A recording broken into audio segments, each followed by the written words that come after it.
මට හිමි කරපු අතීතයේ දුන්න හිටපු දූෂිත පාලකයාගේ අභිමතාර්ථය පරිදි මට අතීතයේ දුන්න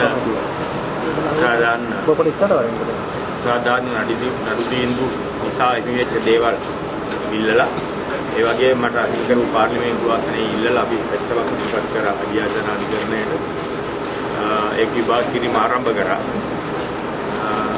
අද පරීක්ෂණය දිගටම කරන්න අවශ්‍ය දැන්වීම් ඉටු කරා වගේ උත්තර කරුවන්ට ඊළඟට ලබන මාසයේ 9 වෙනිදා අතුරුදහනම් නියෝගය දීම පිළිබඳව සලකා බලනවා අපිට එදාට එන්න තියෙනවා.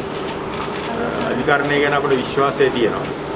අතීතයේ තිබුණ බලපෑම් නැති නිසා අධිකරණයට අතීතයේ තිබුණ දූෂිත දේශපාලන ඇඟිලි ගැසීම් දැන් අධිකරණයට නැති නිසා අපට 100% විශ්වාසය අධිකරණය සාධාරණ ඉෂ්ට කරනවා කියලා. මට විශ්වාසය 9 වෙනිදා රටේ ජනතාව බලාපොරොත්තු වෙනවා.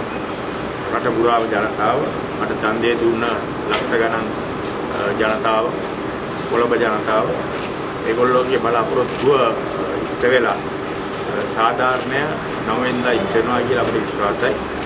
විශේෂයෙන්ම දැන් රටේ දේශපාලන ගැලීම් වලින් තොරව අධිකරණයේ ස්වාධීන භාවය රැකෙන නිසා ඒ නියෝගය ලැබෙනවා කියලා අපිට විශ්වාසයි.